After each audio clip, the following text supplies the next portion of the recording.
Hello everyone, we are back. The Working Audio Tools is back. Last week we had Dan Worrell on, and this week I have got an even bigger engineer in the form of MSM. Now, he's a very humble man. However, this is my job to kind of, butter this up a little bit, just so kind of like you know who this man is. Now, this man is somebody I wanted on this podcast specifically because his story is so inspiring. Now, there are many, many people that, again, we get on this podcast and they do the normal, start off as an intern or a T-boy in the studio and work their way up. This man genuinely started from his bedroom. We're talking the start of grime, and has built his way up into the studio that he's in now. Tell me the artists that you've worked with, right? Just like a long list off the top of your head. Some weird ones I'm going to throw in. It started with I grew up with Jamie, Skepta, Black the Ripper was one of my best friends growing up. Then I met Chipmunk, and so through that was the grime world and the grime scene. So everyone you can imagine. I don't think there's many people in that world that I haven't worked with. And then it led to stuff like Nicki Minaj. What else did I do? Mobb Deep, Drake, P. Diddy, Rick Ross, Lil Baby, Mahalia. I don't know. Professor Green as well. You've done Professor Green. He's a good pal of yours as well, isn't he? Yeah. He's a good friend. He's a good friend. I still owe him £20 because he gave me £20 to do a mix in like 2007, and I never did it. He did, yeah. What's that with inflation now? Yeah, you know what I mean? And a platinum record tied to it. I think you need to put a 0 or 2 on that. Yeah, so loads of people. I've done like a Punjabi album. I was doing stuff with Rishi Rich. I've done a lot of band stuff with indie bands for a phase where I had long hair and I was trying to... What indie bands did you do? Started through Andy Nicholson, the old bass player of the Arctic Monkeys. Right, okay. So he was friends with a friend of mine called Tom Pryor, and they were just doing all of this different stuff for me at the time. And I was like, okay, let me try it. I come from a world of... My dad's a professional guitarist. That's how my family have what they have. My uncle's the same. So guitars and live music has actually always been there. I know I said the story in a magazine about stealing a car and whatnot, but I always had a household of like, my coffee table was like a H&H amp, for example. My mum used to moan about it, like there's amps everywhere, there's black boxes everywhere, like she hated it. So I always had the liking to the equipment and stuff, the nerding off. But it's like you're a teenager and you just think, oh, I'm going to go against everything I'm told. So you lot want me to do guitar lessons and music? Well, I was robbing houses and cars. And then it kind of went down the full circle. And then I found that mixer.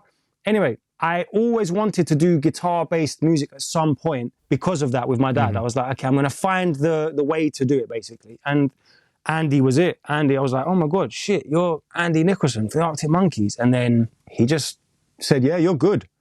I'm scratching my head thinking, you what? You're good. And then it just turned into this, like, he liked what I had done, I liked what he'd done. We're very similar because he'd left Arctic Monkeys and he's Mr. Humble in the background. I was doing the same. And it became like a humble competition of like, who can compliment the other person more about what they've done and not accept the compliments. And anyway, yeah. Sounds like me and Paul. I know. Yeah, yes, totally. very much so, yeah. So through him, I did a lot of, around that period. But I would say he was key to it because he inspired me. He made me think, I can do this. I'd never really... I'd done it before, guitar work, but I haven't ever said, I'm going to produce an album for a band, which I'm not going to say the name of it now, because if you go and find it, I don't know what it sounds like now. I wouldn't know what to think.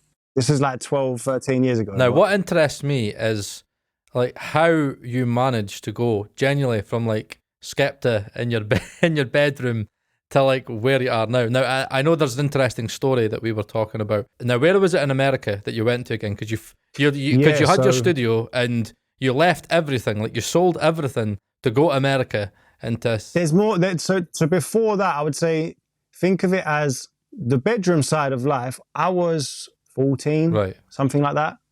I was, doing all the things that a 14-year-old does.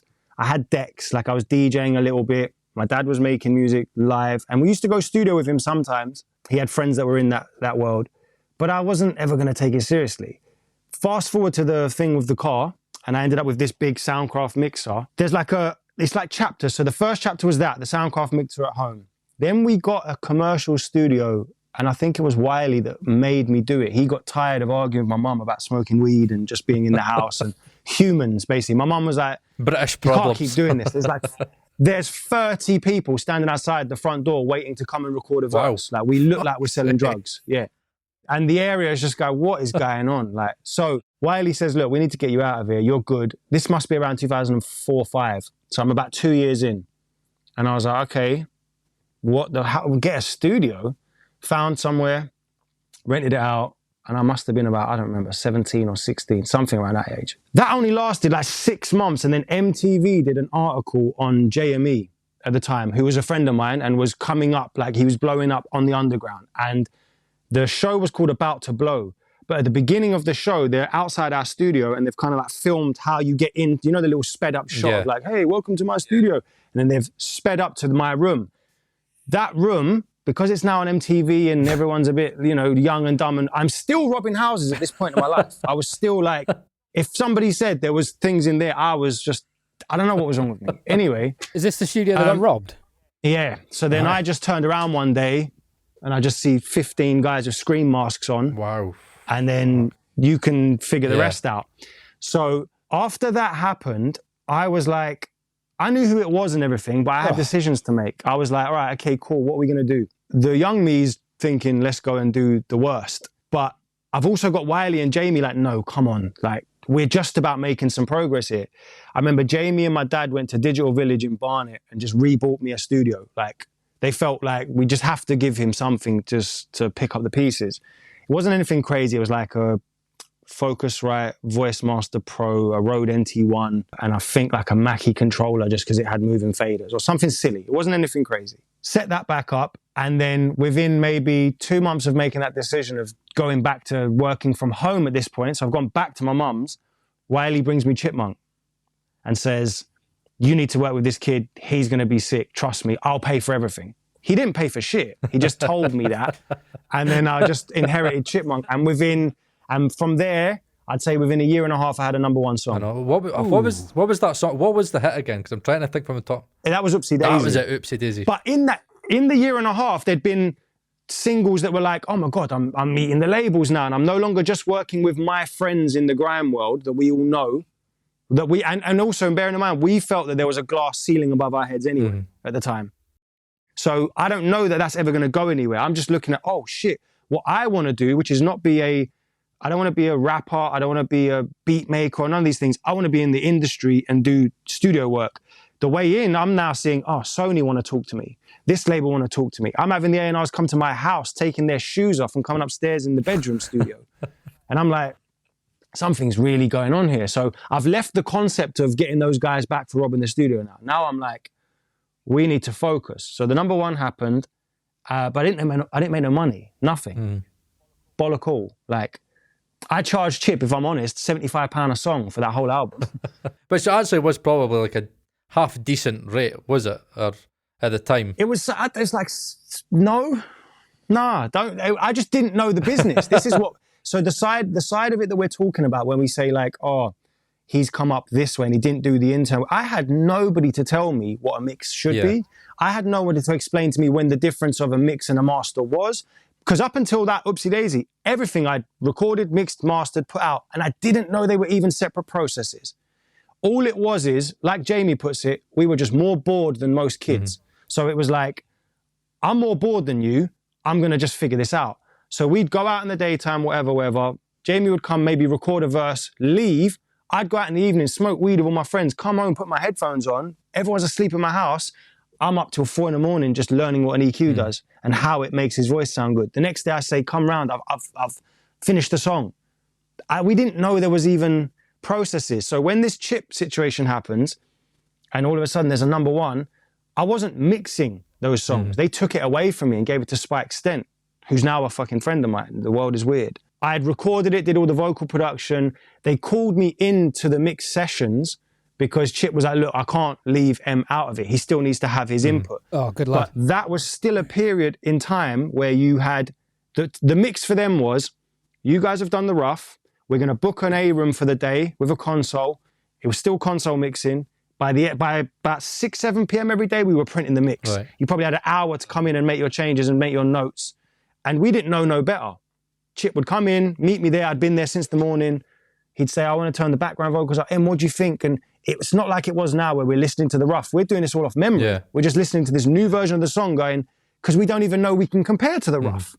And you were in the room with Spike every day doing this? Spike was in, I don't know where he was. It was his assistant at the time, Lex. But Spike was mixing, and I remember he'd done the singles, and I think Lex did some of the other ones. I don't remember the whole thing. I didn't meet Spike at the time. But I remember that. I remember even being told at the video shoot, they were like, yeah, we might have to get somebody else to mix it. And in hindsight, it was the best decision they ever made. But it was the day that I decided, oh, I want to learn how to do what this thing is called mixing, because I've been doing it for years, but I was like confident for the wrong reasons. Right, I know what you mean.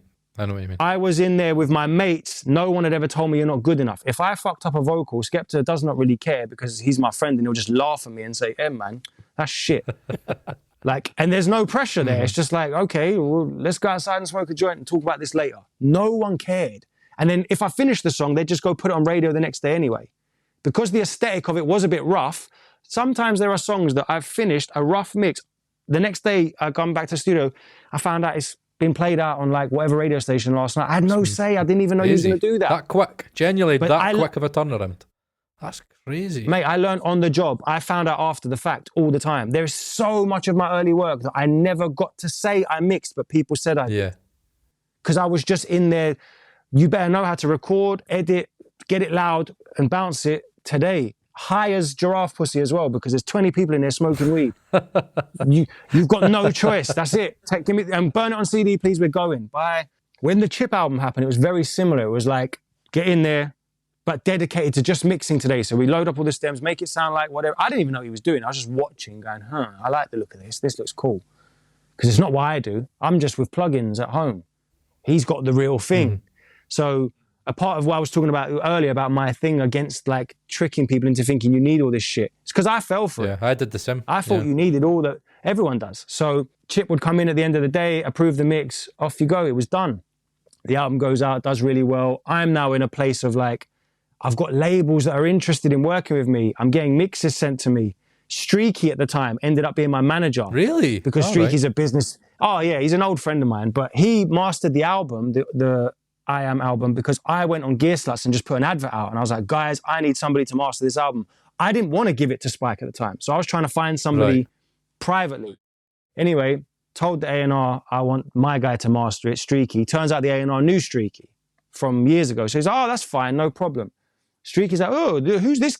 You know, who are you, Em? Like some kid that's like, you know, you're bringing me label work and you're sending me loads of grime projects. What's going on? I want to manage you. So I went and met him, said we made minus money. We didn't make no money. But that comes from me that was the ego moment where I was like, oh, I've done this, I've done that. I'm going to mix for everyone. And I started getting projects in, mixing, and just not hearing back. And being like, what is this shit? What's going on here? Like, what? I'm good. Look at me. I've got focal twins, event opals. I've got this, I've got that. I've spent a bit of money now. So I'm like, I had no idea what I was doing, but I would wing it.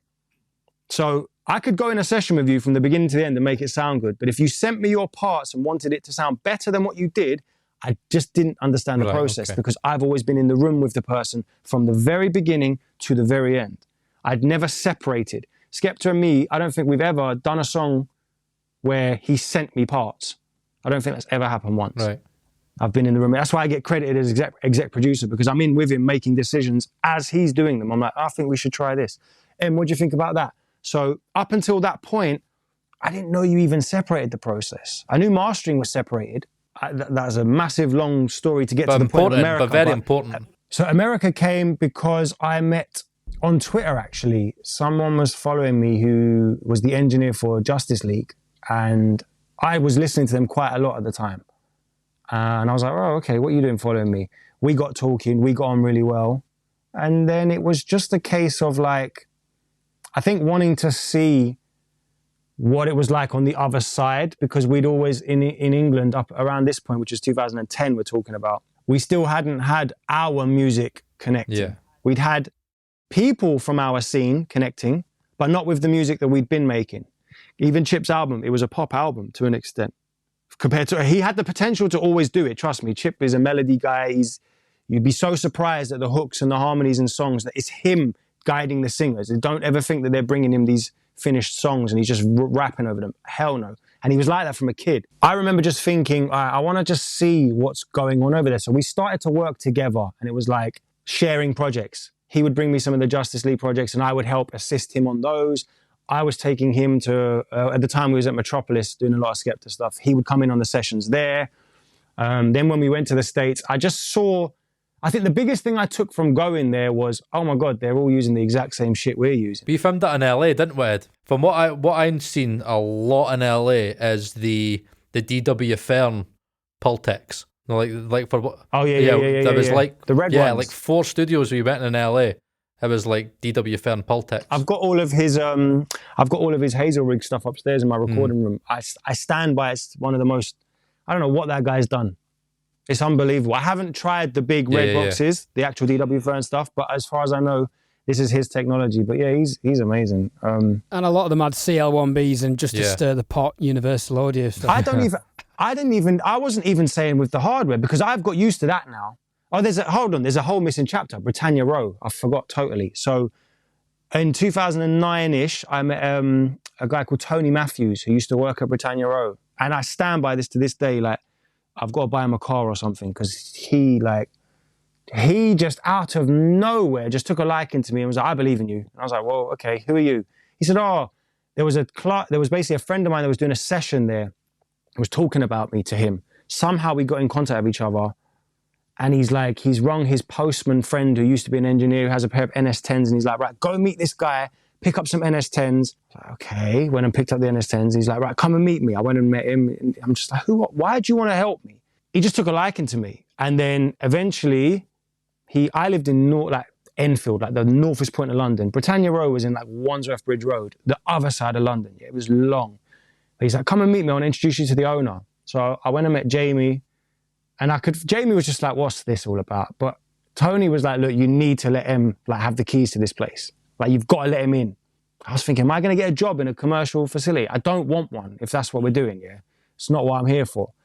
But Tony was like, no, you just need to film this. Like, film yourself being here, like, do sessions, learn the Neve console. Like, he just wanted to see me develop. So I then ended up with the keys to Britannia Row and completely free reign of the place. Like, I would go there every night in a yellow Mini Cooper that wasn't mine. It was my sister's because I didn't have a car. I used to drag a cheese grater, the big one, with my 2 event Opals every day because I didn't have a laptop. I took my own speakers, took my own Mac every single night, probably like an hour and a half drive there, hour and a half drive back. I was fucked every day and still doing sessions in my studio the next day. But my brain did it because I wanted main monitors and I was trying to understand bass. So I was like, I still didn't understand rooms and translation yet at this point. And I didn't understand that room was built in the 80s and they didn't care about sub 50 hertz. They weren't interested. I was though. So I'm in this room with the guy from Justice League, Edward. We're working between my room and that room. And it was just a bit like, I was using the console because it was there, but I don't think it ever made anything better. I did the song, the Skepta P. Diddy song in that room. I filmed it, the mixing of it. But if you watch the video back when I'm watching it, I don't know what I'm doing. I'm just there like, obviously I know turn this up, turn this down, but I have to keep turning to Tony and be like, right, so how do I group these? And what do I do with that? Okay, so how do I get that reverb on here? You can see me just like applying plugging mentality to the hardware and trying to figure it out. And then, so Tony getting me the keys to that place, Jamie probably hated me because it was like every night I would take advantage of that. So would I though. He probably thought I was going to come in. You trust me, the journey and the lugging of the equipment was comedy. Mm-hmm. I remember in this period, we decided like, we don't need my studio no more, which was, maybe I should have kept it a bit longer in hindsight, but we were just like, we don't need it. We've got Britannia Row. Anytime we do mixes, the labels will pay for rooms. It was a very old school mentality, the American side of it. And I was like, okay, fuck it. So I went and got rid of my room. The one I had another one in Barnet that I'd had for a few years. And just, like I went back to like Britannia Row and a laptop. Like I literally had no equipment. I got rid of everything that I had, just sold it up and was like, and then ended up selling bits, all the stuff that had left over, I was selling it to keep myself afloat because I realized all of a sudden, without my recording sessions, I'm not earning, because even my crowd and clientele don't understand the idea of separating the processes yet. So I've tried to like force this job amongst my friends. I'm trying to explain to people like, oh yeah, just send me the parts, just record it wherever. But I'm not realizing that they want to be in the room with me. It's you're a big part of that sound, yeah. The penny hadn't dropped at this point. I've got my friends telling me that was the case, but like I said, they're my friends. You're supposed to say this about me. You say good things on my worst days. So I'm not, it's like I had imposter syndrome with myself. Like I really didn't believe that you could like, I should have kept that studio and kept a, well, no, because it all worked out. But what I'm saying is that the low period I had there of like, where is everybody? Well, you got rid of your fucking studio. You have to travel to South London. I remember I used to pick up Skep, drive there, and just by the time we got there, he'd fell asleep in the car. And it's just like, it kind of killed the mood. Yeah, I know what you mean. We never really did anything good there. It was more just showing off the room to people consistently. Like everyone loved coming there going, oh, this is sick. This is all you, yeah? And I was like, yeah. But it wasn't mine. I wasn't doing any good work. I was just, oh, I'm MSM and I'm Boy Better Know and I work with Justice League. I was just chatting shit. Nothing was about making music. It was just trying to like, I don't know.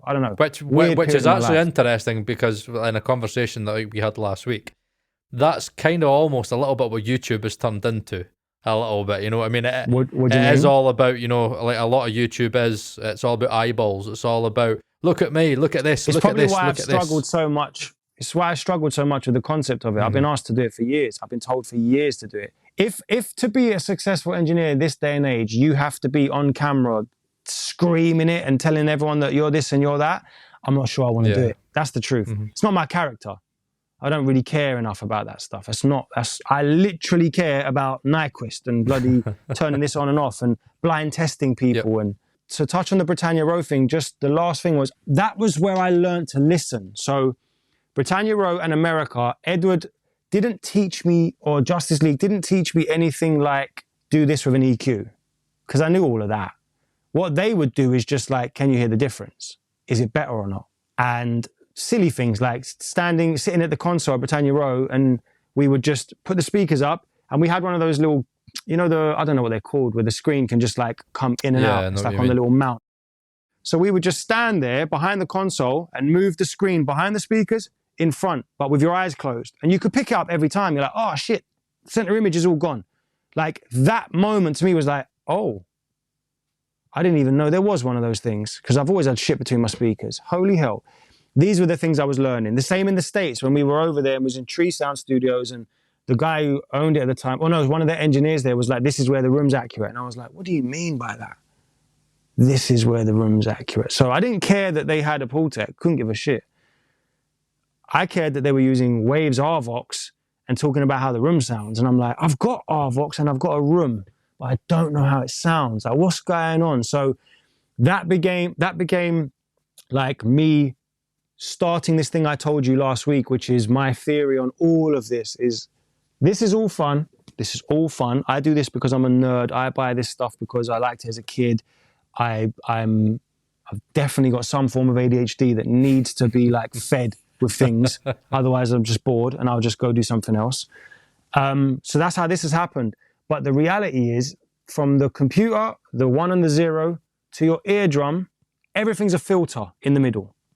And my goal has been since, I'd say 2012, 11, from that Britannia Row Justice League period, was like, remove the filters, or at least understand them enough so that they're predictable. And then from that point on, I can build up my research, because that's all I'm doing is like, it's noting things down. You're collecting information as a mixer. You're going, all right, I know that kick drums and snares feel like this. When I do it in this room, I've done all my maths, cool. And I go listen to it at that festival, because bear in mind, like I said, I was thrown in the deep end. My shit was being played in festivals, radio, online. I had no say if I couldn't change it. So I'm doing my research and I'm going, okay, what's messing me up here? And it was always that thing between the eardrum and that. So that's your converters, your room, your speakers, the mentality of consistency, just needing to stay in the same spot and just working and learning. So I won the whole America thing sort of, when I gave up the idea of going there for good, I went back to the same mum's house bedroom with a laptop, Prism interface, because by now I was like into converters. And I was like, okay, I didn't realize that mattered. And then, it was just an interface and converters. Sorry, an interface, laptop, speakers. And then I started getting into like room treatment and DSP. And once those two combined, everything else is just like, I've been teaching people that since. Are you set up with Trinov? Yeah, well, so everything. I've tried them all. I've tried every single one you could imagine under the sun. My current favorite, the actual sound, if you're going to talk about from a consumer, just quick, get it up and running, is Neumann's MA1. I think that thing is just whatever they're doing, it's not even linear. They're not trying to make it flat. They don't try to make it, they even, when you see the result, it's got curves and it's got a shape. Yeah, that's what I've got in my room. They just load the room right. Because if you look at my Trinov system, it is curved. I basically mix my speakers.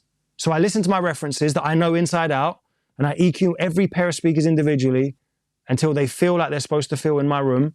And then that's when I start my research, basically, you could say. But you can't do it without those things. I just don't believe it.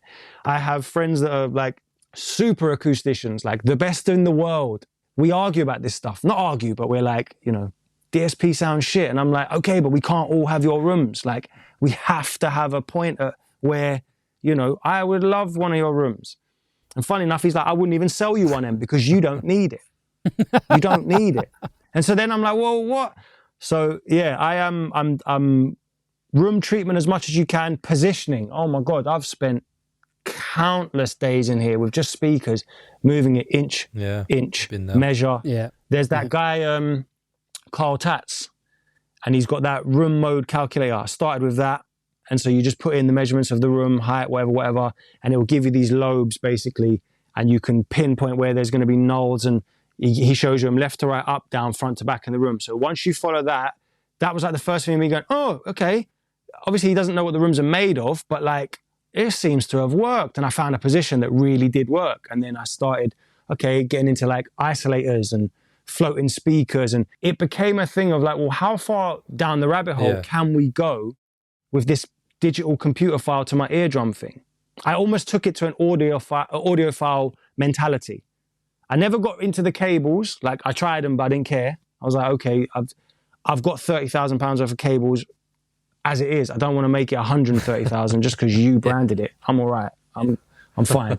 But yeah, I proper went down a rabbit hole, and it's been like that ever since. And that was when I started to see income and progress, that it was like momentum. It was like a snowball effect. Everything up until then was, whether it was me, it was gonna be me or someone else. You were not gonna stop Chipmunk, Jamie, Wiley, no one. I was just in the right room at the right time and was willing to give up my 20s and teens. That's it. But I was hanging around with my friends, smoking weed, having a fucking good time. So I just winged it. It's been the last 12 years, I'd say, where I've been like, all right, fucking mixing and just doing it like nerding out. DistroKid sponsor the Working Audio Tools podcast, and you can get 30% off your first year's subscription using the VIP link in the YouTube video description and podcast show notes. DistroKid makes distribution of your music easy with unlimited uploads, and you get to keep 100% of your royalties and earnings. Join over 1 million artists who rely on DistroKid to get their music into Spotify, Apple Music, YouTube Music, TikTok, Tidal, Instagram, and all other streaming platforms now and in the future. The new DistroKid app is available on iOS. Go and download it from the App Store now. From here, you can upload new releases. You can see your DistroKid earnings and withdraw these earnings. You can view and share your hyperfollow links. You can check your streaming statistics from Spotify and Apple, and even add and edit lyrics and song titles. So keep track of your releases on the move with the new DistroKid app, available on iOS. Download it from the App Store now. At what point do you think you really figured out the translation issue that we all have? I still haven't. I think it goes on forever. I think it goes on forever. I did it recently where I was listening to something I'd done, and I was like, I was in Milan, and I heard something I'd done. I was in the little Galleria thing, and I was like, I don't like that snare. Wait a second. When I got back and I came in and I listened to it, I was like, oh, okay, cool. Yeah. Then I started to pinpoint that error when I was mixing at that point, and I was like, how did I have my stuff then? And I've got everything documented. My room is documented. Anytime I remeasure or calibrate anything, I have it saved as to what the room looked like, what the curve looked like. So in Room EQ Wizard, basically, just taking measurements with Trinov, without Trinov, with Sonarworks, without Sonarworks, all these different options. And I've gone back and looked at it, And it was the period where I was rolling off too much mid-range in my speakers. Like I was doing not the Harman tilt, it's the B&K one, I think. I was doing that curve, but I was doing it too early, what it seems like at the time. The crossover should have been coming later, basically, the dip where it goes at 0. And so, yeah, these things are still ongoing now. I was just talking about with another engineer today. He went to a studio recently and he said he heard those Augsburgers, the little near fields, and he loved them. And I was explaining to him how we did a session with them, mains actually, Augsburgers, and somebody had played around with the tuning. He hated the results. He was like, how comes they sounded good in this room and shit in that room? And I tried to explain to him, I was like, you can't blame the speakers or the room at this point. Those things come with like software to tune them. If somebody's gone in that room and had a go because they like it to be a certain way and haven't reset it or hasn't reset it before they've left, forget what you did last time. And this is what I mean about consistency and just knowing what's going on. I hated leaving this room to people. I built another room just because I was getting annoyed where I'd leave people in here and they'd change stuff. And I'm coming in like, I can't mix. I would freak my bean. My brain can't, like, I'm like, what have you done? No. What's different? It doesn't feel right. Like, I need to come in here every day and press play and go, yep, that's my references. Totally. They all sound right. Yeah, so it's ongoing, man. I don't think there's ever going to be now the new one is headphones. That's my new one. Flipping hell. That is way worse than rooms and speakers for a rabbit hole. Tell our listeners how many sets you've got that you were just telling us off air. So here I have, I've got these are NDH30s, which I actually really like. And then over here there's no need for this stuff. So 1, 2, 3, Headmark 1s, Headmark 2s, Audeze iAssigned, I don't remember what they're called, MX4s, LCDXs, another pair of MX4s, HD800s, HD820s, NDH20s. There's more. There's doubles of a lot of this. Now, just a little interlude for you this week. This week and the next 3 following weeks, me and Ed are going to be showing Sonable plugins that we actually use in our own mixes. And this week, I'm going to do a quick run through of Sonable Smart Limit. Now, what's great about Smart Limit is that you don't need to be a mastering engineer to use it. Basically, what you can do is you can press like the green button, the glorious green button, and select a genre profile to prime Smart Limit for your audio material. You can also select a reference track as your profile. If there is no suitable profile for your sound source, Universal will work well. But what's great about it is it's got speech, acoustic, classical, country, funk, jazz, Latin, metal, R&B, electronic, EDM, house, techno, pop, 90s, noughties, K-pop, Latin pop, rock, alternative, classic rock, punk. And what it will do is it will listen to the source material and then it will give you recommended attack and release times. And it will also give you a few extra options. It'll give you the style function. It's got saturation, which we know what that is. It's got a balance, which is essentially like spectral shaping. Think of it like adding a little bit of smart EQ in there. And it's got a bass control, which to my ears adds in a little bit of low end, which is then further controlled by the limiter. There's also a quality check, which you can use. And what it will do is it will basically listen to the track and tell you how your track works to the target. So it's going to tell you, right, this is the recommended amount of gain that you need to reach your target level. And I'll also give you a recommended ceiling or like threshold for overs for if you're going to Spotify, or really it's all dependent on the target that you choose, which is here on the right hand side. As you can see, there's streaming targets, which are basically LUFS targets. So you've got Amazon Music, which is minus 19 LUFS, Tidal minus 14, YouTube minus 14. What I love about Smart Limit is even though it gives you good recommendations, you could still manually tweak things. You could still manually tweak the attack. You can tweak the release. You can choose an auto release.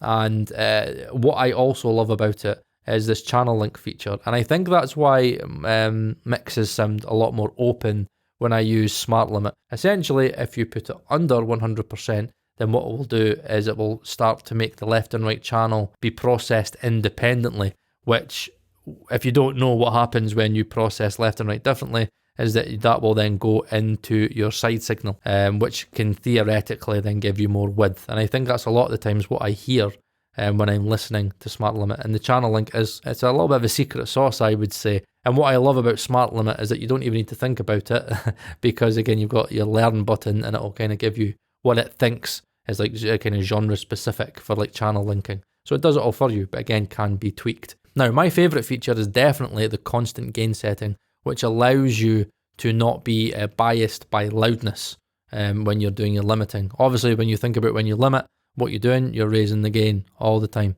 And obviously, we all know in regards to loudness, when something's louder, it sounds better. So the best way to be able to judge how the limiting is actually affecting your mix is by listening at a constant gain level, which is really, really important, which is great for me because I could be near the end of the mix, I could just sit there and think, right, okay, let's push the limiter to say -10, -9, -8 LUFS. And then I could kind of listen to the overall balance of the mix and how the limiter affects the balance of the mix. And those are the main reasons why I love to use Smart Limit. It's more than sound, it's again functionality. And again, even just wee things like, again, you could see your loudness range as well. So you could see again where your LUFS is sitting. It tells you everything that you need to know. It's just a great, easy to use limiter where everything's kind of done for you. And from a workflow perspective, it just works fantastic. So yes, there you have it. Smart Limit. Let's get back to the podcast. For those of you listening to this podcast on whatever streaming platform MSM is just doing as a mini studio tour, which you can see if you tune into this on YouTube, on which we are also now putting out videos alongside the audio. Oh, he's good. That's why I've got him. It's all about marketing. But what do you mean why you've got me? Yeah, absolutely get. Don't get into headphones is what I'm going to say. It is too late. It started with, and I'm going to say, it's the guy called Chris Parkinson, you bastard. If you're hearing this, I love you so much, but you, he worked for Audacy. That's how it started. He came to me and he was like, so what do you use for headphones? And at the time, it was just the normal studio stuff. I was like, I don't care about headphones. And then I tried them, and then amps, and then DACs. I don't know, can I spin this around? Wait, hold on, watch this. Let's see if I can make this make sense to you. Let's see if I can make it make sense. So my current headphone setup goes from Trinov into a Lynx, just for spitting out different formats. That's just like a converter, basically. Goes into the Neumann, because on that, you then have like a million... The EQ. Yes, yeah. So every set of headphones in here has its own EQ. I've got an EQ curve for every single pair of headphones. Good. It's unreal. Like, honestly, look, there you go. Where's all my snapshots? I don't know if that's going to be backwards or what. But anyway, so those are all my curves. That then spits that out and goes into my chord DAC, which then goes into another amplifier because I prefer the amp than the one that's built into the DAC. Why do you have it all like this? Because I want to have a remote to sit down when I'm mixing with my headphones on, and I can control like crossfeed and things like that. Like, I need all that stuff. I know it sounds mad. I couldn't mix in headphones until I realized, oh, all the headphone nerds of the world are doing this. That's how they're getting it to work. Totally. And it was the same thing as when I realized that, okay, room treatment, isolation, DSP, there's a harmony to be had amongst them. And if you can get that bit right, not telling you to buy Trinov, not telling you to buy Sonarworks, not telling you to buy any, I don't care which one you do. I'm not interested. It's just understanding that these ingredients can help a shit room turn into a workable room. So I was shit on headphones, terrible. And now fast forward 3-4 years, I'll take a mix on a headphone any day.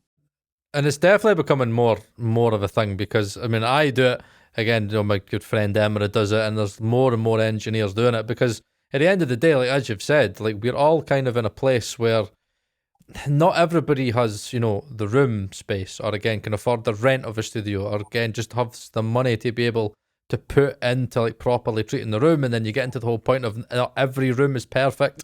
Like Ed's been having like an issue just now. He's got like it's a low mid build up in that room. And again, he's tried all Trinov and the Neumann DSP and he's tried all these different speakers. And which one did you prefer? Oh, Trinov destroys everything.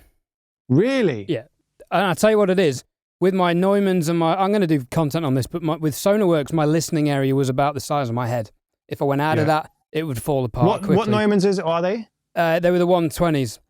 Then Okay. I've got the 750 sub, which with the MA1 mic, which is now doing my treatment with my new speakers. And the listening area is a bit wider, but it falls off in the low and top end with the phase coherence. Trinov makes the whole room a listening environment. It's unbelievable. So first thing is I'll never in my life have one sub. It's always got to be stereo. Oh, yeah. Just a thing. Try it. If you can get your hands on another 750. I've actually got 2 750s. You're in London, aren't you? Yeah. You can come and pick them up whenever you want. They're just sitting in my booth at the moment. Just try them. Oh, that'd be Try great, them man. out. Try stereo. I promise you it changes a lot of things. Okay. It's I just don't believe in it. Amphion got me like that. When Amphion first came out of their bass ones and they were like, there's mono sub information is bullshit. And I was like, what? Again, another lesson I was learning in real time. And I was like, oh, let me try it. And it's bullshit. I just don't believe in it. Not for what I do. I'm using, do you know what? I've got these little 80s here. I just fucking love them with MA1. I think it dumbs, it gets rid of the room enough and it dumbs it down enough to just where translation just becomes a thing. Like, I don't want my room to sound like you're blown away to the point of stupidity. It's that translation thing. Sometimes people will sit here, like some speakers they've put up, and it's too much for me. I'm like, I've asked how to get to this restaurant, and you've come and given me 52 different options of how to get there, and all the different times, and what could happen, and all the risk factors. And I'm like, bro, fuck off. Give me the best route. I just want to know how to get there. And so I think of speakers and these softwares like that. Trinov is amazing for like nerding out and doing all your individual curves. But if I was to tell someone who just wants to get on with some speakers and crack on with it, I think it's a hard sell. I think it's like the most people I know that have it, they just get it in, have somebody come and set it up. But if they have a problem, then they're stuffed. I know what you mean. It's getting better than, I've got the old one. So the new one, from what I've gathered, it's a bit more user-friendly. The Nova's coming and they've redesigned the software. And made it so a lot I am more talking accessible. about like Demon 12s and, you know, silly things. But yeah, and no doubt it sounds better. I just think that when I heard MA1, I was like, okay, I know where this world is now going. I know what we're doing. We're all going to end up like this in the next 5 to 10. It's just going to be about who can get the, like, don't get twisted. Their thing's not perfect. It's slow.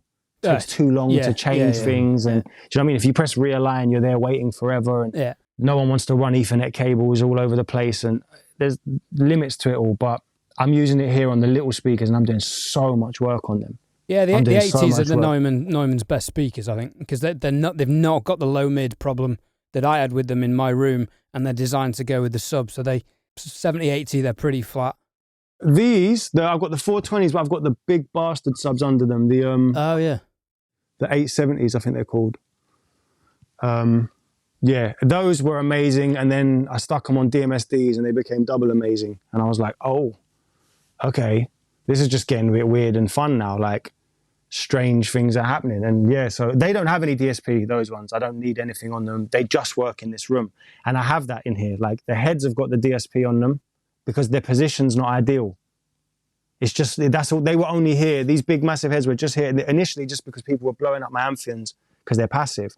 So I was like, oh, I need some monster mains. And then, you know, they need a bit of help just based on the position. For some reason, these Neumanns in here, they measure brilliantly. Don't need anything. Right, a few geeky questions for you. Listening level, right? Are you a geek to the point where you kind of have a set, like, no. So no, there isn't a set dBSPL. Mood based. Right. It's mood based, and I regulate when I realize I'm fucking up. Right. So I do more breaks than anything. So for me, it'll be breaks. Like, I literally will mix for 5 minutes and walk away. I just constantly turn off. Just turn off. 5 minutes, turn off. 5 minutes, turn off. And address things. So it's, instead of it used to be solo drums, work on drum. Like, that is bullshit. Yeah, you've got to do the context of the mix. You've got to, just get everything to feel like it should. If it doesn't, you get on the phone. Find out why it doesn't first. Mm-hmm. Call people. Why is that vocal not right? That don't feel anything like you're rough. So there's a lot of that bit that takes up a mix. Just the getting it together. Then take a break. And what's your point, or like your thoughts, right? Because this is something that me and Ed get quite a lot on YouTube, especially with me, because like I've kind of fallen down the same rabbit hole where it's like I've got a top-in DX7 Pro Plus DAC, and I've got again these like not these, but the Hyphamin HE SE 1000s, and many people say to me, yeah, now what's the point? What is the point in investing in all of this stuff when it's going to be crammed down and listened to in like shitty found speakers and founds? What's the point in having all this beautiful stuff that you can hear when nobody's going to be able to hear it? Because I have to enjoy my life. Fuck you. That's like Gordon Ramsay could work in any kitchen in the world, and he'll still smash it. But he's probably going to want his own bits and bobs just to make his day go better. That is it. It's literally just for me to be on planet Earth and enjoy making music with the tools that I like and geek out about. And if you don't like that, I'm the wrong guy. Sometimes you might get me and I'm on headphones traveling mixing. I didn't do that until I was actually good at it. Like I wouldn't charge somebody if I was still pissing about and going, I'm not sure. No. I've got to the point now where it's comedy. It's fun. This is like, I enjoy it. I'm like, oh yeah, if I get this, I know the kind of mixes I can do them as well based on the client. I can just tell. I'm like, yeah, this one's all right. We'll do this on headphones. Then I get other ones where I know it's time to use a summing mixer and do all the nerdy shit because it's going to excite that person. Like I did, I've been working on Cass is Dead's album, a guy called Cass is Dead on XL we started the album in 2016. It's coming out in a couple of weeks. That's my life PTSD sorted. I'm fucked, yeah. I'm a mess. But I remember when we started, he was like, look, I do my own videos. I'm very much into, like, there's no bullshit with this guy. He's into his 80s aesthetic, his synths, his everything about him had intention. Everything. I mean, he didn't miss nothing. So I was like, okay, if I'm going to make this album with him, I'm going to like excite him too and be like, all right, cool. How about we use all analog? And how about we get like a tape machine? Because you want it to be like the 80s, right? And let's go do. And he was like, oh, this is sick. This is amazing. It was a stupid thing to do on my end because I ended up stuck with pieces of equipment that I couldn't touch for 8 years. Like there are signs on EQs in here that says, do not fucking touch because it's just on Cass's album and I can't use it on anything else. I bought 3 curve benders at one point because I was like, I'm trapped. Cheap. I'm trapped. Well, I was trapped. I couldn't move them. I was like, this is bullshit. But exactly, as I'm saying this, I realize I'm my own worst enemy because I made that album the last 8 years. Yeah. But it felt right at the time. And it was like, he was excited. I was excited. And then I get other guys that don't like this stuff and they want the speed. They just want to know that if they ring me, I can get them a bounce done within a day or two, max. Like maybe even the same day. If it's Skepta, it's the same day. Where are you? I need this. He needs it in the next 10 minutes. He needs it now. So I know with Skepta, we never use any analog. Ever. Nothing. Zero. I might throw on a mix bus as I'm bouncing things at the very end just to give the mastering engineer something. And that's just because of the younger version of me that still wants to just see, can it be better? Bollocks. It doesn't matter. It doesn't mean anything. That's really interesting though, that you're confident to have both. You know, you can do the hybrid thing, do the plug-in thing. Doesn't bother you. It's all about the result. Started in the box, chased equipment, lost equipment. I've done the loop so many times and I've been such an advocate for each one. If you met me in 2013, I would have laughed at you and said, analog? What's that in the background there? You madman. I remember when I took this room. I took this room off of Rory Cushnan and he had mixed Ed Sheeran's album in this room. And when I came in here, I was like, why have you got all this stuff?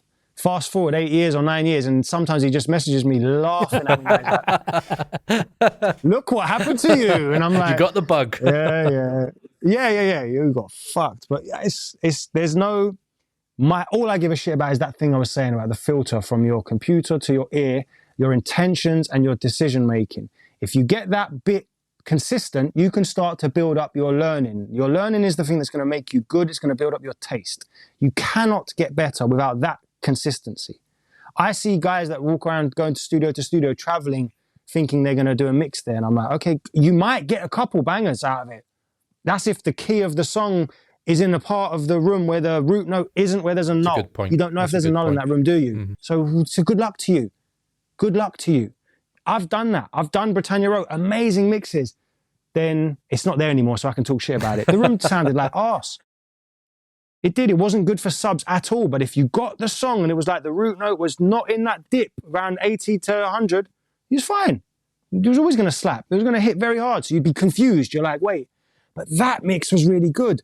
And this one wasn't. So instead of me knowing that it was the room, the dip, the consistency, I'd blame it on, I don't know, I think you chose a bad kick.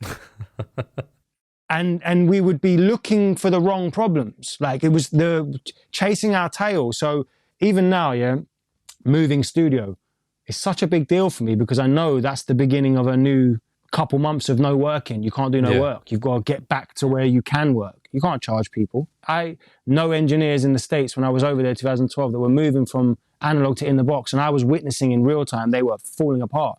because the clients that I was with were like, this sounds like shit. His last album sounded amazing. What's happening? It was because these engineers were making the transition in the box and they changed their rooms, they've changed their process. They haven't gone through what I've gone through. They were like born in A rooms that sounded amazing. Spoon-fed, like they didn't have to think about the shit we've had to think about, which is my Barnet studio, the booth was underneath a staircase. You would hear people running to go and take a shit. So like I've dealt with the worst of the worst. And those are songs that went out and did very well. We're talking about things that are, that charted, that were just, if only you knew the truth. And it's like, that makes you walk around with a little bit of like, nothing can scare me in studios anymore. It doesn't. As long as I've got the commercial rooms in London don't like me because I used to go there with a mic and measure all their rooms and make a note of it and save it. That's what I think I would be like. If I was in London, that's what I think it'd be like. Going in, just like going to Metropolis and be like, right, okay, we're going to do an AB today. Right, okay. Literally, Metropolis was one of them. I went and measured all their rooms when I was there. They thought I was nuts. The engineer, Streaky, used to have a room there and he thought I was crazy. He's like, bro, are you okay? And I'm like, I want to know if I trust you to master my song in this room. Because I know you. I know you're good. I just need to know if the result is you or the room at this point. Because some people weren't thinking like that at the time. They were just doing the work like I was. And then all of a sudden now, you throw me anywhere, I'm going to judge the room. I'm going to listen to it. If I don't like it, I'm going to measure it. Then I'm going to see what I can hear and I'm going to understand it. If there's anything I can do, I'll do it, whether it's moving speakers, lifting them, floating them, rotating them, whatever I can do. If I can get some DSP in there, Sonarworks, Arc, one of these things, I'll do it. If I can't, I'm probably just going to record and track and then maybe use some headphones and just wing it. See what you've just spoke about there? That is just like years of ear training. You're training your ears. You're training your top bin. You know what I mean? It's just constant ear training. Maybe you can put a screenshot on the thing when you put this out. I will find some text I got from an intern in Atlanta, and he messaged me and he was like, "Oh, I'm proud to see you've done well." Da da da da. And he said, "I knew something weren't right about you, Em, when like you were coming in all the rooms and you refused to mix until you'd spent 3 hours moving speakers." And he said, "I used to watch you doing it, thinking you're either crazy or amazing." And like he sent me that, and I was like, "Oh my God, I didn't think it was weird. I thought that's what you had to do." Like, it's just when I was going through that phase of like, I don't trust rooms. Obviously I don't have that in here now, but I went and did some N-Dubz stuff in Ireland in Grouse Lodge. Right. And I took 150s, the Neumanns at the time. Why did I take them? Just because I wanted to throw them up and tune the room. I didn't want to even question it. I was like, I'm not going to bring Trinov. I'm not going to bring Sonarworks and trust what speakers they have. I didn't know. I was just like, right, take my 150s, MA1. Then after that, I had like another bus for the mains, where once I heard MA1 doing what it did, and I was like, okay, my references feel good, I tuned the mains to feel like it as well, and was like, okay, let's get the mains to reflect the little ones just a bit, even if it's with a stupid EQ in the master bus. I don't care, and I have to remember to do it. It's fine. I can't go in a room and just mix. I have to do this thing where I understand it. But it makes sense. It makes otherwise you have to sense. Otherwise you have to let me take it home. I've seen it. I've seen engineers, I won't say names, with the church studios, they're putting mattresses, blankets everywhere. Big people that know what they're doing. Serious people and it makes me feel like, okay, I'm not going crazy. You know, anytime I hear the stories of these engineers, I'm like, it's the same story as you. You can't. The amount of people have tried to give me their room in London and I've gone there and gone, mine's better. Because I've spent the time on tuning it to what I know. I've got references that don't sound good. I have references that sound bad. And on purpose, I want to know that when I turn that up, it hurts my head. I want to know that when I turn this up, there is no bass. When that one should have too much bass. Like my references are not to sit and go, yeah, this sounds good. It's to almost to irritate me and find out what's wrong, what's happening in the room. It doesn't take long now. Honestly, you throw me in a room, it's an hour max and we'll be up and running. But I can't not do that. I care more about that than anything. I care about that than I don't give a shit about anything. And it's really interesting. It's good for me even hearing that, because I think what that shows is that, you know, in terms of being a mixing engineer, a professional mixing engineer, you know, it is all about your ears. It isn't about anybody else's ears. It's about your ears. You know what things should sound like. And I think every time I've ever spoken, you know, to somebody who does this professionally, they know what a record should sound like to them.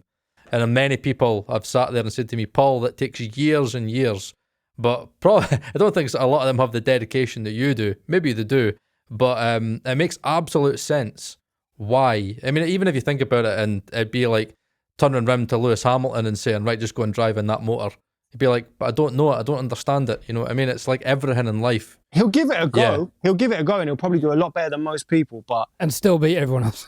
yeah, he will. But it's a level of finesse that you have to. Mixing is flow state. If you really want to get into it, you have to get into a flow state. You have to stop worrying about this stuff. Mm-hmm. You have to get this equipment shit out. That's why I said to you earlier, like if something fails on me, I don't really give it a second chance. It's gone. I haven't got time. I want to work. Music to me is a constant, especially now with mixing where it's changed a little bit of, you were at a point where people used to send it to you because you had a sound. And these people had a way of doing things. So like Spike could make things cut through on radio like no one else. Same as Serban. Manny was like the crossover of doing the hip hop stuff, and as well, everyone had their little thing.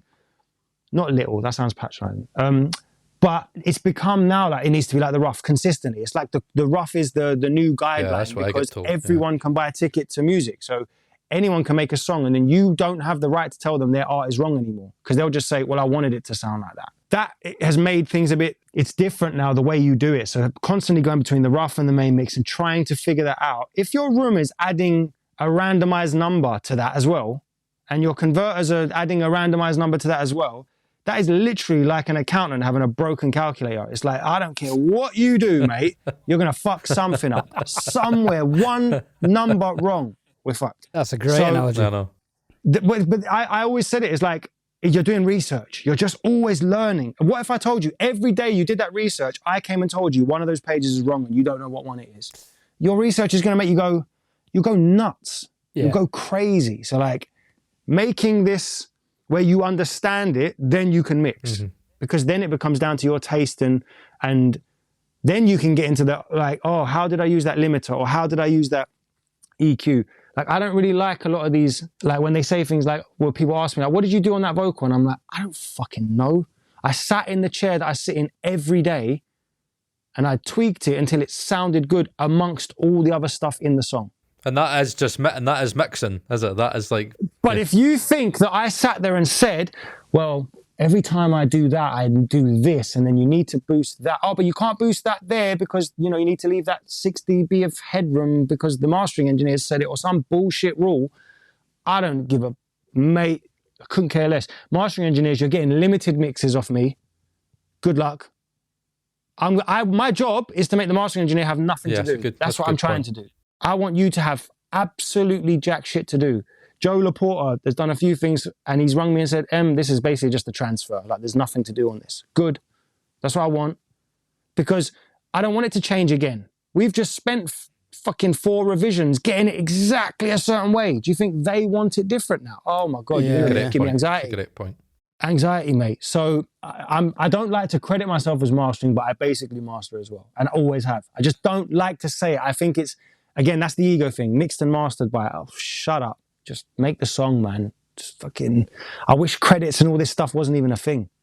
I wish it was based on word of mouth and how hard you worked and not how much you can blag your way through shit. Hey there, Ed here. You may recognise my voice from doing all the other DistroKid advert segments. This time I didn't want to just do a typical advert talking about stuff to do with DistroKid. I actually wanted to give you my feedback about the service because I genuinely do use DistroKid for uploading my music. And I know Paul does, and it turns out Dan Worrell does as well. I've used DistroKid since 2019. As you can see on the screen, I have 6 releases so far. It is genuinely super easy to use.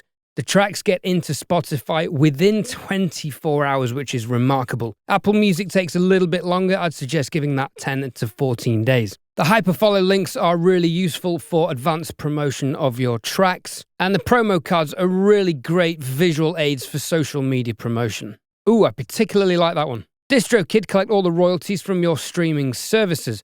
And here you can find an itemized breakdown of where all your income has come from. There's also a DistroKid referral where you can save your friends $10 per sign-up by creating your own VIP referral link. How, from the looks of it, the outside looking in, like in terms of the way that things were done, in terms of kind of becoming a mixing engineer to the way like they're done now, do you kind of feel that it's less about the craft and it's more about the tools more than ever. Total the opposite. Yeah, right, okay. Total opposite now. I think the tools mean nothing now, and you are just finding excuses. You can go, like, as I showed you that silly mic. Yeah. That was recording songs that I still think, I listen to the vocals and some of them like, ooh. That was a wardrobe with coats on the side as your padding and a pencil mic. And somehow it worked. And it was all free Kajurus, whatever they were called plugins. They were free. KJHEARUS or some stupid, I don't know what they were. But they were all free plugins and there was 10 of them. That's how I mixed everything. On a program called Crystal Audio Engine, they had 16 channels and it was free again because I didn't have any money. So that excuse is out the window. An Apollo now or any of these small interfaces is fine, is cool. If we're talking, this is if you're trying to make music as an artist, producer. If you're talking as a mixer who wants to specifically become a mix engineer, of course you're going to have to do what I said, which is start to learn to listen, learn your room, care about all the bits of your decision making, the filter basically, from your file to your eardrum. What's in between? Your speaker stands matter. Where your speakers are matter. All those little things, yeah, you're going to have to figure that out. But that doesn't mean you have to buy £10,000 speakers. That just means look after the £100 speakers you've got and make sure you set them up properly and you really give a shit about the things that you think you shouldn't. Having one speaker here and one there. And it's like, what? How's that going to work? The craft of it is, I think nowadays, if you was to try and say you're going to start again and become a mixer, it's almost repeat what I did, which is find artists and work for free. You're not going to get in working in a studio now. And the only way you are going to get in by doing that is by finding an artist who likes you and takes you on as their go-to reliable person. So they are going to find you. I've seen this happen so many times. People I know that used to come up to me saying, oh, I love you, you're so sick, and this and that, looking up to what I did, have become little mini me's in their world. They're not mini to anything. They're the guy. Their artist thinks that person is the MSM. They don't even know who I am. Because he's been consistent, he's been listening and paying attention to what that artist wants, being reliable. That's all. That will get you further than how good you are with an EQ. It really will. Because these artists just need their ideas out of their head and in people's ears. And your job is to then do that while learning on the job nowadays. You haven't got the luxury of I'm going to go and study this whole thing and then become an intern. And I don't think so. Maybe in the States it works like that, but in London it doesn't. In London it's like you better get stuck in and prove it on the job. And I think that's a big thing that we've kind of done notice with this podcast is that for us, the only way that you can get better at mixing is by mixing. I mean, many people do this thing where they're like, no, but I've got to buy analog and I've got to buy this and I've got to buy this plugin and this plugin came out. I'm like, just fucking mix.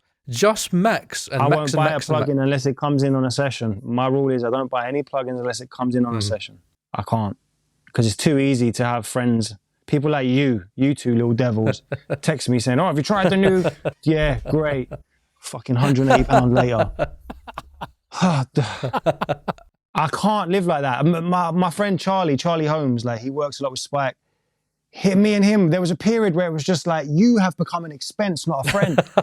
All we do is ring each other and tell each other how to spend each other's money. And it's like, I can't live like that forever. So no, I don't, mate, I don't even buy equipment anymore. What you want to do is become a YouTuber and never pay for plugins again.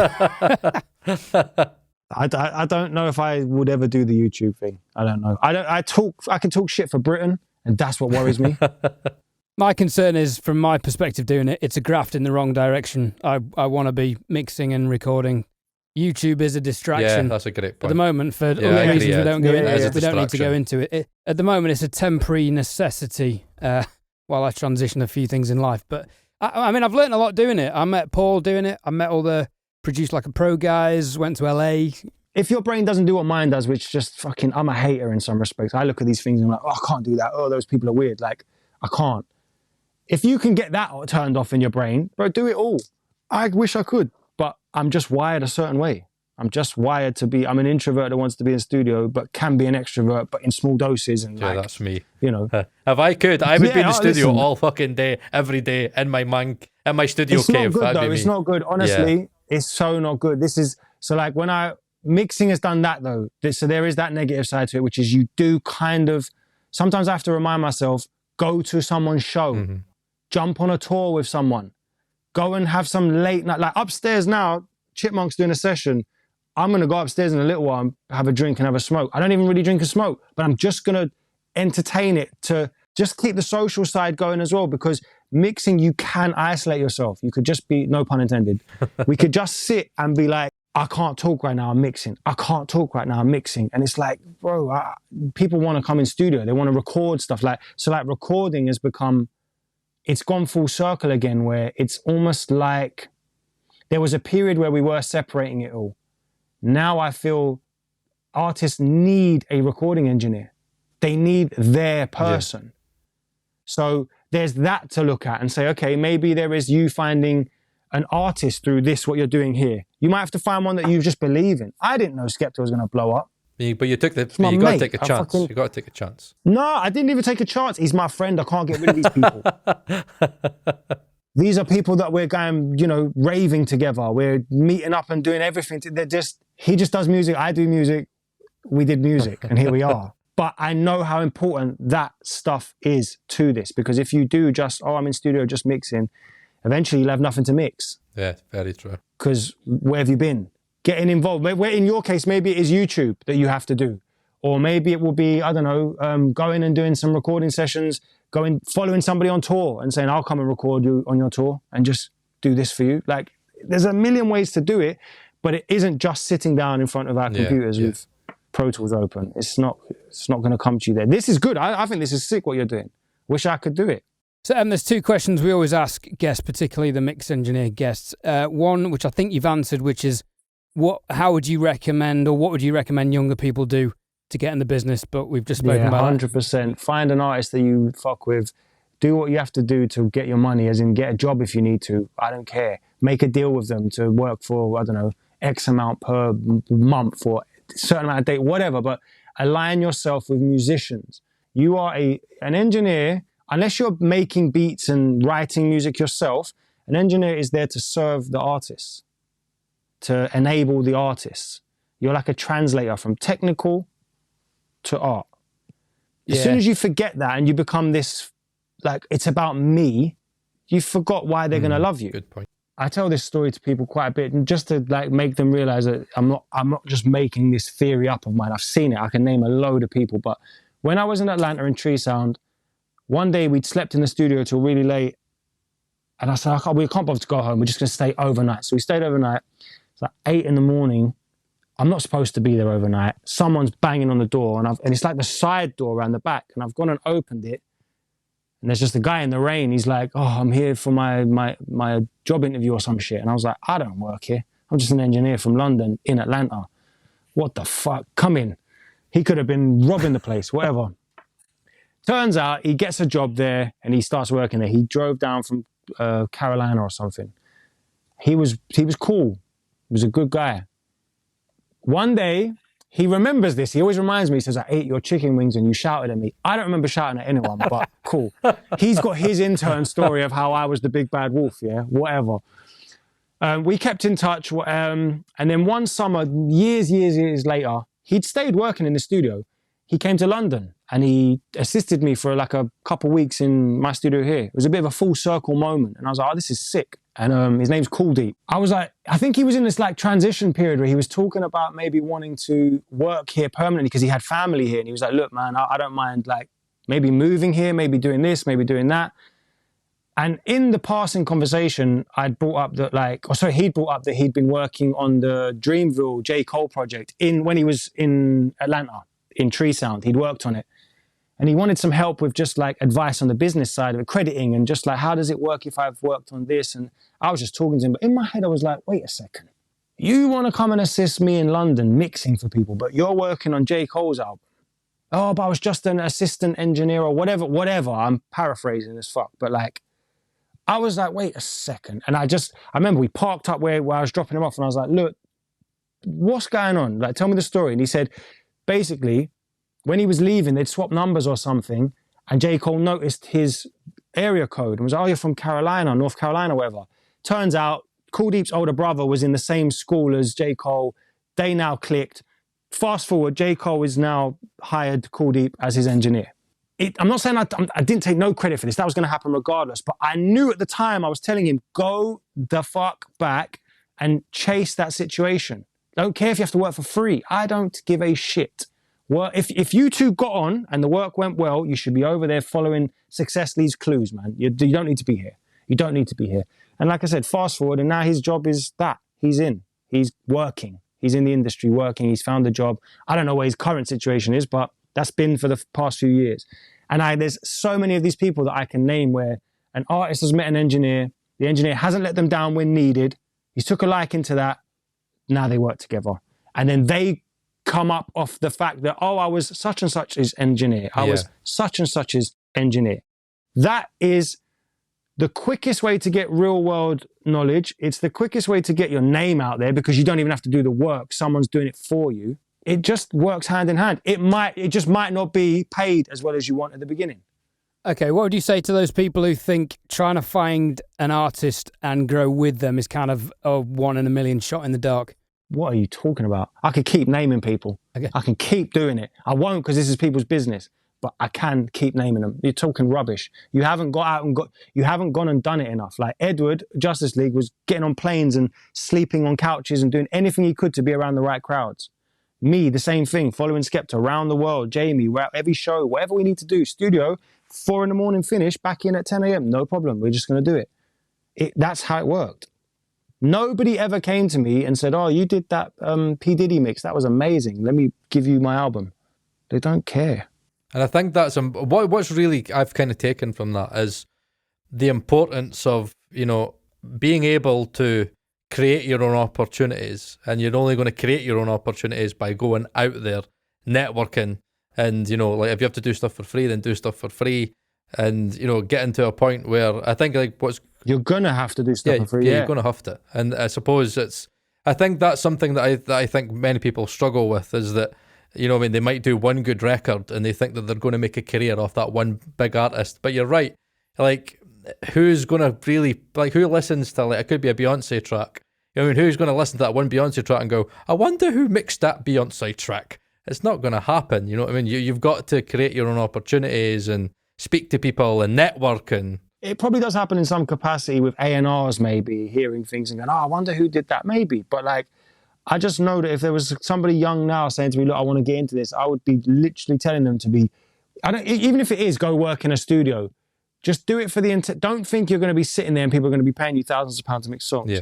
You're going to find somebody that you're going to click with and make some really good music. And then off the back of that, then people are going to want to work with you. And they're not going to know why either. They're not going to say, oh, it's because you made the snare amazing, or it's just because you was a part of it.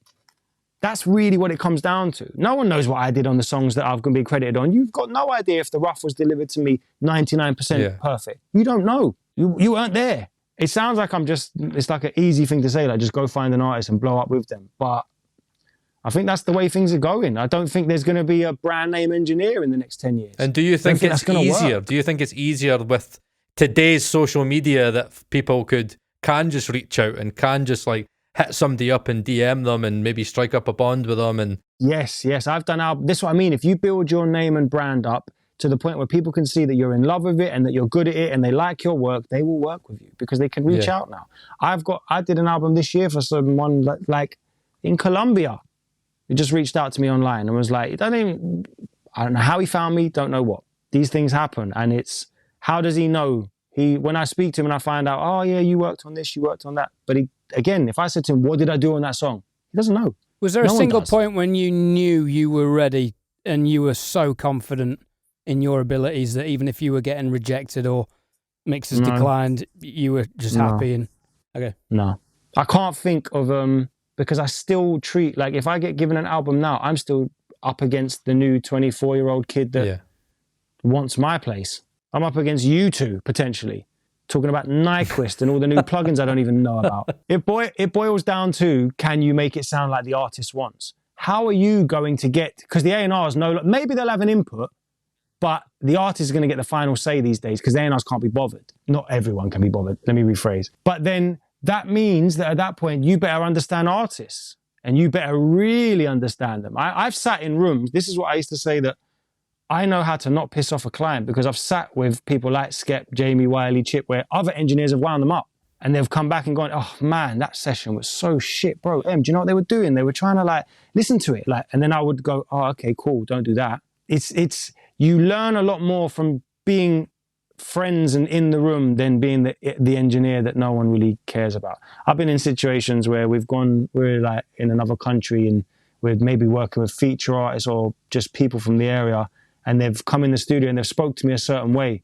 And I've seen my friends pull them up and be like, whoa, whoa, whoa, he's with us. He doesn't work here. Like, don't be talking to him like he's staff. And then you realize, oh, some people don't even care. You're an engineer. You're replaceable. They see it as just a person that's doing the job.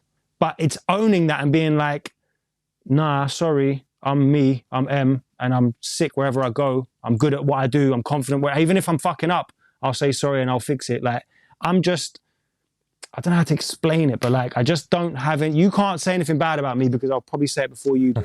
And I'm going to walk in the room with my flaws out like everybody. And that attitude as an engineer will get you somewhere. Yeah. If you're just a human and not a little robot that presses buttons and talks about, oh, I can't do that because, oh shit, no, I can't, technical. Shut up. I've done that. I've been that guy. Scrambling in sessions because I've made a mess of my room and I've wired up too many things. I don't know how to just, like, engineers are dicks. They're dicks. They're not humans. They're not humans. They think they're some superior nerds, yeah? You're not. Fucking help make the song or go away. And it is about the song at the end of the day. It is it? It's all about the song. It's all about the artist. It's all about the song. We forgot that, man. I'm working on a song today and somebody said to me, make the vocals loud and on top. And at first, my initial reaction was, oh, how are you telling me to do my job? And I stopped myself and I was like, wait, shut the fuck up. What if he wants it loud and on top? Yeah. Now you're supposed to use your skill set to do that well. That's what he's asking you for. Right. He's not, and it's like always reminding yourself that. And if that was Skepta in this case, I wouldn't have even thought that initial thought. Mm-hmm. But it's because for a second I thought, maybe I know more than him. Whoa. Chill out. Was there any one moment in your career that you can attribute to being quite pivotal in terms of it was maybe a very negative experience for you? Maybe you got some criticism, you lost an opportunity, anything that comes to mind that you then learned from and were able to pivot into a massive positive that you look back and think, okay, that was a turning point for me? There's some I'm thinking of I can't talk about because they're other people's business. But it was, so the first thing was losing some mixes to Spike rattled me. That was when I went, oh, shit. Yeah. Like, what even is this? In recording sessions, like with people in the room, there's been a few of those moments where it's just like, maybe I'm burnt out from mixing all week and now I've got to do a late one. And I'm just a bit too tired and I'm a bit slow on Pro Tools for some reason. Or it can be silly, like passive smoking. If everyone's smoking in the room and I'm accidentally getting high and I don't want to, it's things like that. It's just dumb shit. But again, I can laugh those things off with people in the room and be like, you idiots, man, I'm fucking stoned. I need to go outside, man. Shit. Like, and I'll laugh it off rather than sitting there making mistake after mistake, being over prepared. Like if I know I'm going to a session somewhere, just make sure everything's, batteries are charged on everything and you've got your headphones and you've got your hard drive. Okay, sorry, there you go. Hard drives, backing up, get a NAS system. That's like the one thing that has caught me and I've gone, uh-oh, and I've really fucked up, where I've just lost a hard drive or damaged one, or a hard drive just started to crap out and I'm like, uh-oh, when was the last time this got backed up or copied? If I've been spending 3 days working off of it, things like that. Those ones there's been loads of them, so I can't even name you one. So something that I'm kind of struggling with, and it's something that I think I may be overanalyzing too much. Mono-compatibility, right? How much do you care about mono-compatibility? Is it a thing that you care about? Is it a thing that you've kind of got certain ways of dealing with it? Going back to what you said a minute ago about how many fuck-ups have you happened, there was one of them. Just one. I remember getting a call from an A&R and it was getting played on Radio 1. He's like, where's the strings gone? Right. And I was like, why are they ducking every time? They had some weird MS compression shit going on over there. It was doing something really weird where every time the kick came in, we were losing the strings. And I was like, what the hell? That happened to me real time. I do care, but I'm not obsessed with it. I tend to I can hear things if they're too wide. My brain will just automatically go and check. Solo it, is it out of phase? Okay, cool. Do a little check. Does it affect me? No, moving on. If it does affect me, I use Dr. MS or DRMS, whatever it's called. Yeah, it lets you take a bit of side signal, add it to the center, delay it, filter it, take a bit of the middle, put it to the side to let it filter it. Doesn't work every time, but that was the first one I started using. There's a million other things. Acoustic, I've got a cool one. You can just bring things in if you want. You know, just narrow it. Like, there's loads of different things you can do. But I don't even know how to explain what I'm trying to say. But like, if that problem comes up, I will just freestyle on the spot. I've got 10 things I'm going to try.